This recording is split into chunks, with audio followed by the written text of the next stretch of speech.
রান্নার জন্য ভুরি ভুরি টাকা দিয়ে আর কিনতে হবে না গ্যাস সিলিন্ডার। পাইপলাইন দিয়েই একেবারে সস্তায় বাড়ি বাড়ি পৌঁছে যাবে রান্নার গ্যাস। ইলেকট্রিক বিলের মতোই মিলবে বেশ সাশ্রয়ী বিল। হিন্দুস্তান পেট্রোলিয়াম সংস্থার মাধ্যমে এবার থেকে 24 ঘন্টায় মিলবে এই গ্যাস পরিষেবা। জলপাইগুড়িবাসীর জন্য দ্রুত চালু করা হচ্ছে এই পরিষেবা। সিলিন্ডারের পাশাপাশি পাইপলাইনের মাধ্যমে বাংলার প্রতিটি বাড়িতে গ্যাস পৌঁছানোর সিদ্ধান্ত কয়েক বছর আগেই নেওয়া হয়েছিল রাজ্য সরকারের তরফে। তা ক্রমেই বাস্তবায়িত হচ্ছে। দক্ষিণবঙ্গের 10টি জেলার পর এবার প্রথম উত্তরবঙ্গের জলপাইগুড়িতে এই গ্যাস পরিষেবা চালু করা হচ্ছে। जी डीसीटी गैस डिस्ट्रीब्यूशन प्रोजेक्ट है।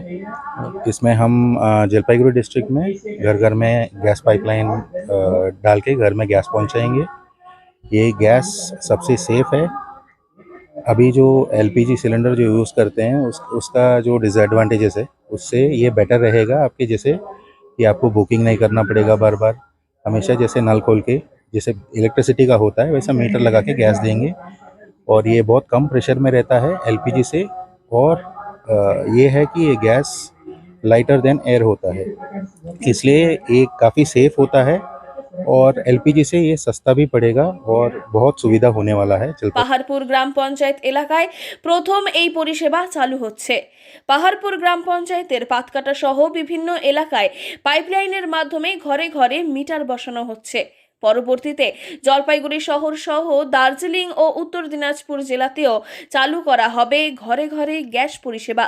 এই গ্যাস পরিষেবা সিলিন্ডারের তুলনায় অনেক সহজ এবং সুরক্ষিত।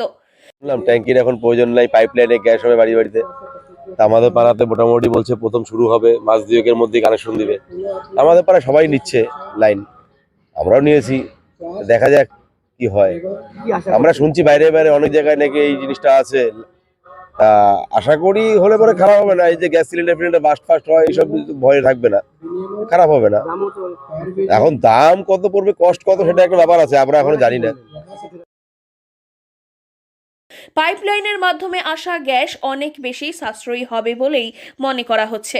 শুধু তাই নয়, সিলিন্ডারের এলপিজি হাওয়ার থেকে ভারী, কিন্তু এই প্রাকৃতিক গ্যাস হাওয়ার থেকে হালকা। ফলে লিক হলেও উড়ে বেরিয়ে যাওয়ার সম্ভাবনা রয়েছে। এর ফলে বড় কোনো বিপদের শঙ্কাও নেই। এমন অভিনব পরিষেবা পরখ করে দেখতে বেশ উৎসাহী এবং খুশি জলপাইগুড়িবাসী। জলপাইগুড়ি থেকে সুরজিৎ দে, লোকাল 18 বাংলা।